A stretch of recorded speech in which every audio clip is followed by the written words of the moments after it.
নমস্কার। The power of astrology Sumanta ji Chowdhury আমার YouTube চ্যানেলে আপনাদের সবাইকে স্বাগত। আমি এখন আলোচনা করব রবির যে গৃহ পরিবর্তন হয়েছে। রবি অর্থাৎ সূর্য মেষ রাশিতে পদার্পণ করেছে। ইম্পর্টেন্ট ফ্যাক্টর যেটা হচ্ছে, মেষ রাশিতে রবি সবচেয়ে উচ্চস্থ মানা হয়, মেষ রাশিতে সূর্য সবচেয়ে উচ্চস্থ মানা হয়। এখন এই মেষ রাশির অধিপতি গ্রহকে মঙ্গল। আমি বহুবার বলেছি যে এই যে মঙ্গল এবং রবি দুজনে যদি পাওয়ারফুল হয়ে যায়, তাহলে মঙ্গল কিন্তু পাওয়ারলেস হয়ে যায়। কেন পাওয়ারলেস হয়ে যায়? তার কারণ মঙ্গল হচ্ছে আগুনের গোলা, আর রবি হচ্ছে, সূর্য হচ্ছে আগ্নেয়গিরি। তাহলে আগ্নেয়গিরির সামনে যদি আগুনের গোলা যায় বা তারা যদি একসাথে থাকে, তাহলে আগ্নেয়গিরি ভস্মীভূত করে দেয় আগুনের গোলাকে।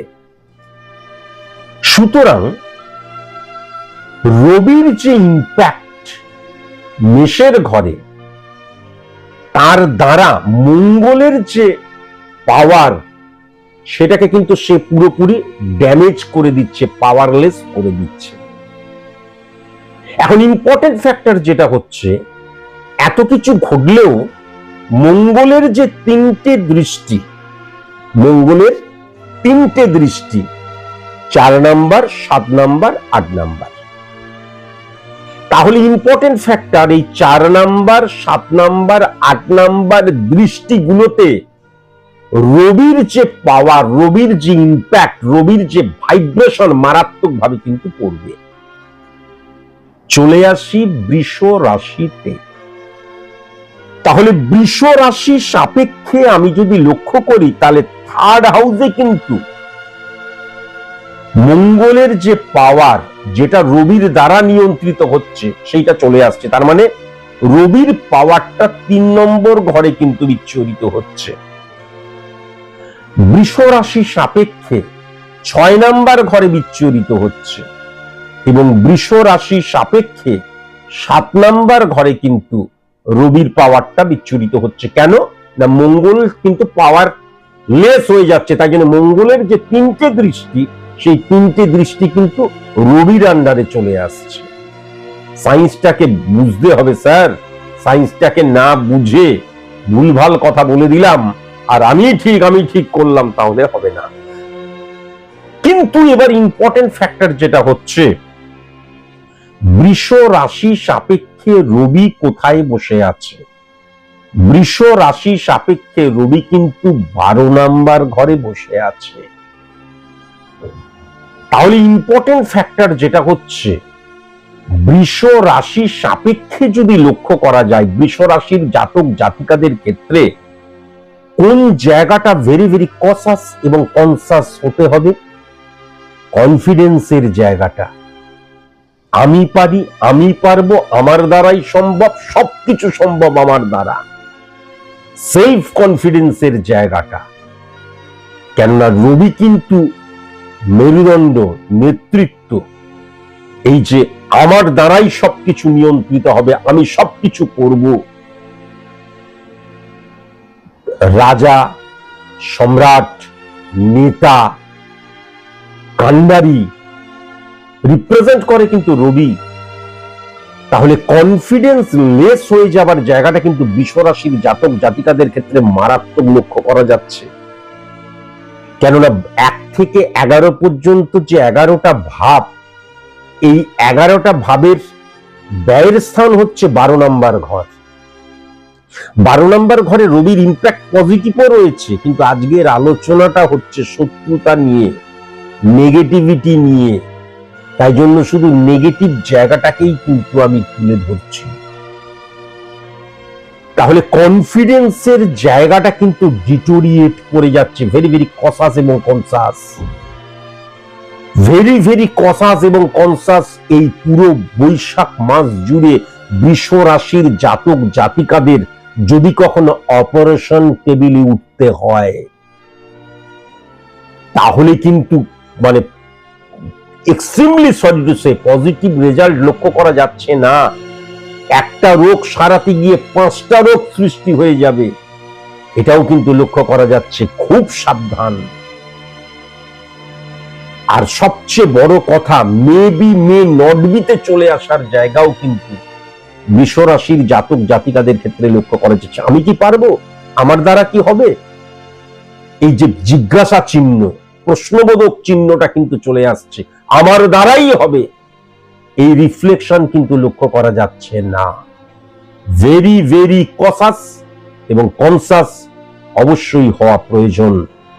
আমি বারবার ধরে বলছি, মানুষের চেয়ে শক্তিশালী পৃথিবীতে, এই গ্যালাক্সিতে কেউ নেই। সুতরাং তুমি মনে করো তুমিই পারবে, তোমার দ্বারাই সম্ভব, তুমি সব। মেবি মে নট বি জীবনে কখনো আনবে না, কখনো নয়। এবার যদি খুব ভালো মতন দেখা যায়, মঙ্গলের যে দৃষ্টির রিফ্লেকশন রবির দ্বারা নিয়ন্ত্রিত হচ্ছে, 6th হাউসে পড়ছে, শত্রুতা বৃদ্ধির জায়গা মারাত্মকভাবে লক্ষ্য করা যাচ্ছে। এবং ইম্পর্টেন্ট ফ্যাক্টর যেটা হচ্ছে 6-12 কানেকশন, এটা কিন্তু অনেক পজিটিভ রেজাল্ট দিচ্ছে, কিন্তু 6th হাউসে রোগ বৃদ্ধির জায়গা, গুপ্ত রোগ বৃদ্ধির জায়গা, এমন কোন রোগ, সেই রোগ থেকে দেখা যাচ্ছে আমি মানে মানে কি বল লেস কনফিডেন্স হয়ে যাচ্ছে, বুঝে উঠতে পারছি না কেন হচ্ছে। রোগের জায়গা, শত্রুতার জায়গা ভয়ঙ্কর রকমের লক্ষ্য করা যাচ্ছে। এবং 12 কানেকশন, সেখানে রবির অবস্থান মানে তোমার খারাপ অবস্থা, তোমার নেগেটিভ অবস্থা, তোমার অড সিচুয়েশন, তোমার শত্রুদের আনন্দ দেবে। এক্সট্রিমলি সরি টু সে, শুনতে খারাপ লাগছে তো, কিন্তু কি করব, সত্যি কথা তো বলতে হবে। মিষ্টি মিষ্টি কথা তো আমি বলার জন্য এই ভিডিওটা করছি না। তাহলে এই রিফ্লেকশনও কিন্তু মারাত্মকভাবে লক্ষ্য করা যাচ্ছে। খুব সাবধান। 6-12 কানেকশন, আমি বারবার ধরে বলছি, অকস্মাৎ কোন রোগ ফ্লারিশ করে যাওয়া এবং একদম দেখা যাবে অপারেশন করতে হবে বা মারাত্মক ডেঞ্জারাস আকার হয়ে যেতে পারে যদি আমি ইগনোর করি আমার যে রোগ হচ্ছে, ছোটখাটো রোগকেও। খুব ভেরি ভেরি কসাস এবং কনসাস আমি যদি খুব ভালো মতো লক্ষ্য করি, তাহলে কিন্তু 3rd হাউসে যে রবির অবস্থান রয়েছে, 3rd হাউসে রবির অবস্থান মানে কি, মানসিকতা মনোভাবের জায়গাটা হচ্ছে 3rd হাউস। তাহলে মানসিকতা মনোভাবের জায়গাও কিন্তু ফ্লাকচুয়েশন মারাত্মকভাবে লক্ষ্য করা যাচ্ছে। খুব সাবধান হওয়া কিন্তু প্রয়োজন। আবার সেখান থেকে 9th হাউসকে কিন্তু হিট করছে। একটা কথা আমি আগেও বলেছি, একটা কথা আমি এখনো বলছি, পরেও বলবো, অ্যাস্ট্রোলজিক্যাল প্রেডিকশনের মধ্যে দিয়ে বলে দেওয়া যায় যে অ্যাকচুয়ালি কোন ঈশ্বরকে তোমার পুজো করা উচিত। 33 কোটি মানে কোটি কথার অর্থ হচ্ছে প্রকার, তাহলে 33 প্রকারের দেবদেবীর মধ্যে কোন দেবদেবীকে তোমার পুজো করা উচিত। কেননা এটা এটা ধর্মের জায়গাতেও কিন্তু বলছে, আমি সব দেবদেবীকে পুজো করছি, এর মধ্যেও কিন্তু সায়েন্স রয়েছে, সেটা আজকের আলোচ্য বিষয়বস্তু নয়, তাই জন্য বলছি না। কখনো কিন্তু আমি আমার ঘরের মধ্যে দেখা যাচ্ছে 15-16টা দেবদেবীর ছবি, কখনো উচিত নয়।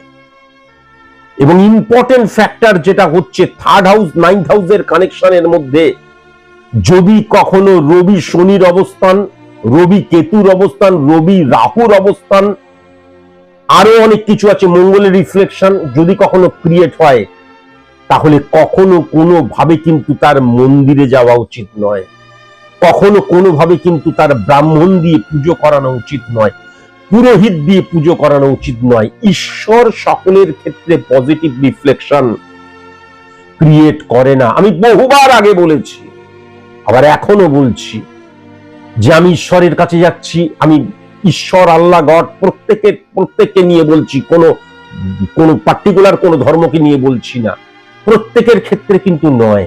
যেমন যদি পার্টিকুলার আমার ছকটা লক্ষ্য করা যায়, তাহলে আমার ছকের মধ্যে ঐশ্বরিক ঈশ্বরের প্রভাব, ঈশ্বর মানে god is dedication, combination of all relation thinkings, তাহলে আলাদা ব্যাপার।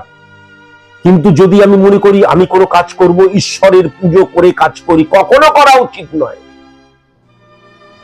কখনো করা উচিত নয়। এর প্রমাণও আমি দেখিয়ে দিতে পারি। কিন্তু এইটা অত্যন্ত স্পর্শকাতর জায়গা। হঠাৎ করে কেউ খারাপ একটা কমেন্টস করতে পারে, নেগেটিভ ভাইব্রেশন ক্রিয়েট হতে পারে, কাউকে আঘাত দেওয়াটা তো আমার আসল উদ্দেশ্য নয়। কিন্তু আমার ছক বিচারের দ্বারা, যেমন অনেক ক্ষেত্রে আমি বলি, যেমন বৃষ রাশির ক্ষেত্রেও লক্ষ্য করা যাচ্ছে, কখনো নামগোত্র দিয়ে এই মুহূর্তে পুজো করাই উচিত নয়। আমি বহুবার ধরে বলেছি, সবার জন্য সব দেবদেবী নয়, আবার সবার জন্য কিন্তু মন্দির মসজিদ গির্জা নয়। সবার জন্য একটা জিনিস কিন্তু সবার জন্য, সেটা হচ্ছে কর্ম, সেটা হচ্ছে আমি পারি, কনফিডেন্স, ওভার কনফিডেন্স নয়। তাহলে বৃষ রাশির জাতক জাতিকাদের ক্ষেত্রে তোমরা নিজেরাই বুঝবে। আমি হঠাৎ করে কোথাও গেলাম, মানুষ অনেক যাগযজ্ঞ খুব করে পুজো আচ্ছা দিলাম, তারপরে ফিরে এসে হঠাৎ করে দেখা গেল আমার বিজনেসটা ফ্লপ করতে শুরু করছে। হঠাৎ করে পুজো আচ্ছা করলেই দেখা যাচ্ছে আমার কোনো প্রবলেম সৃষ্টি হচ্ছে। কানেকশন আছে তো, কানেকশন তো রয়েছে। তাই জন্য বারবার ধরে বলা হয়েছে ঈশ্বরকে অবশ্যই, কেউ নাস্তিক নয়, সবাই আস্তিক। কারণ ঈশ্বর মানে তো God is dedication, combination of all relation thinkings. GOD God, generation of observation, dedication, generation observation, ডেডিকেশনকে একত্রিত করলে যে সুপ্রিম পাওয়ারটা সৃষ্টি হয়, তাই তো ঈশ্বর। তাহলে সেই জায়গায় না গিয়ে আমরা শুধুমাত্র মন্দির মসজিদ গির্জাতে গিয়ে ঈশ্বর আল্লাহ গডকে খোঁজার চেষ্টা করি। আমার কর্মের মধ্যে দিয়েই কিন্তু ঈশ্বরের রিফ্লেকশন বোঝা যায়। ঈশ্বরকে ডাকার জন্য অন্য কোথাও যাওয়ার প্রয়োজন নেই। যার যেখানে কর্ম সেখানেই তার মুক্তি, মা বলেছিলেন। তাহলে সেটাই তো সত্যি কথা। তাহলে অবশ্যই কিন্তু বৃষ রাশির জাতক জাতিকাদের ক্ষেত্রে আমি আবার বলছি নিজ গুণে ক্ষমা করে দেবেন ভাই, আমার কোনো জ্ঞান নেই ধরে নিয়েই। কিন্তু আমি যেটা লক্ষ্য করতে পারছি সেটা বৃষ রাশির জাতক জাতিকাদের সংকল্প করা বারণ, নামগোত্র দিয়ে পুজো দেওয়া, পীঠস্থানে যাওয়া বা মন্দির মসজিদ গির্জাতে এই মুহূর্তে বৈশাখ মাসে কিন্তু গিয়ে কোনো কিছু মানত করা, কোনো কিছু চাওয়া, দেখবেন ওইখানে কোনো কিছু করলেই তার ব্যাড রিফ্লেকশনটা আপনার জীবনে চলে আসছে। ভেরি ভেরি কনসাস এবং কনসাস অবশ্যই কিন্তু হওয়া প্রয়োজন। 7th হাউসে যে রবির অবস্থান রয়েছে, এবং 7th হাউসের রবির অবস্থান কিন্তু 1 নাম্বার ঘরকে হিট করছে, লিখে দেওয়া যায়। আপনি যদি বৃষ রাশির জাতক হন, আপনার ওয়াইফের সাপোর্ট আপনি কল্পনাও করতে পারছেন না। আপনি যদি বৃষ রাশির জাতিকা হন, আপনার হাজবেন্ডের যে কানেকশন সেটা আপনি কল্পনাও করতে পারছেন না। এত পজিটিভ রিফ্লেকশনের জায়গাটা কিন্তু লক্ষ্য করা যাচ্ছে। এবং ইম্পর্টেন্ট ফ্যাক্টর যেটা হচ্ছে বৃষ রাশির জাতক জাতিকাদের ক্ষেত্রে পার্টনারশিপ বিজনেসের জায়গাটা কিন্তু অত্যন্ত পজিটিভ হচ্ছে বরঞ্চ। কিন্তু 7th ওয়ান কানেকশন, মঙ্গল শুক্রের অবস্থান যেটা লক্ষ্য করা যাচ্ছে, বিজনেস ক্ষেত্রে কিন্তু গুপ্ত শত্রুতার জায়গাও মারাত্মকভাবে লক্ষ্য করা যাচ্ছে। আত্মীয় স্বজন, কাছের মানুষ, বিজনেস ক্ষেত্রে দেখা যাচ্ছে আমার কলিগস রয়েছে বা আমি যে বিজনেসটা করছি আরো অনেকে সেই বিজনেস করছে, তার ব্যাড রিফ্লেকশন মারাত্মকভাবে কিন্তু লক্ষ্য করা যাচ্ছে। এখান থেকেও কিন্তু ভেরি ভেরি কনসাস এবং কনসাস অবশ্যই হওয়া প্রয়োজন। 3rd 9 কানেকশন, আমি আবার বললাম, যে কোনো কাজ করার ক্ষেত্রে কখনোই পুজো দিয়ে বা কোনো একটা জাঁকজমক করে পুজো আচ্ছা দিয়ে তারপর করলাম, দেখবেন রিফ্লেকশন পজিটিভ আসবে না বৈশাখ মাসে। 8-12 যে কানেকশন আমি লক্ষ্য করতে পারছি, হ্যাঁ 8-12 কানেকশন 9-6 কেন না 4 নাম্বার 3 নাম্বার এবং 6 নাম্বার ঘরকেও কিন্তু ভাইব্রেট করছে। গুপ্ত শত্রুতার জায়গা ভয়ঙ্কর লক্ষ্য করা যাচ্ছে। অকস্মাৎ কোন রোগ ফ্লারিস ক্রিয়েট জেগে উঠছে এবং অকস্মাৎ দেখা যাচ্ছে আমার ব্যক্তিগত জীবনকে, আমার জীবনকে মারাত্মক ভাবে দেখা যাচ্ছে may be may not be, কি হবে বুঝে উঠতে পারছি না, এই জায়গাটাই নিয়ে চলে আসতে পারে। 7th ওয়ান কানেকশন কিন্তু আমার বিজনেস ক্ষেত্রে আমার পার্টনারেরা কিন্তু পজিটিভ, সেখান থেকে পজিটিভ রিফ্লেকশন লক্ষ্য করা যাচ্ছে, কিন্তু আমার বিজনেস ক্ষেত্রে চরম গুপ্ত শত্রুতার জায়গা লক্ষ্য করা যাচ্ছে। কিন্তু 6th হাউসকে যখন কোনোভাবে রবির অবস্থান বা উচ্চস্থ রবি হিট করছে, বা যদি কখনো উচ্চস্থ শনি হিট করে, তাহলে কখনো কোনো মতেই কিন্তু শত্রু কিছু করতে পারে না। কিন্তু তবুও সাবধানে থাকতে হবে এই কারণের জন্যই যে দেখা গেল, কেননা রবি উচ্চস্থ তো কেউ কিছু বললো, আত্মসম্মানে লেগে গেল, তখন আমি লুজ টক করলাম বা নেগেটিভ ভাইব্রেশন চলে এলো বা আর্গুমেন্টে জড়িয়ে পড়লাম, হ্যাঁ, সেখান থেকে দেখা যাচ্ছে মান সম্মান হানির জায়গাটা বা আমার যে অবস্থান সেটা উচিত ছিল না কিন্তু মাথা গরম করে করে ফেললাম। তাই জন্য কন্ট্রোলিং পাওয়ারটা very very important for success, achieve success বা সফলতাকে ধরে রাখার জন্য। আমি কিন্তু নেগেটিভ সাইড নিয়ে আলোচনা করলাম।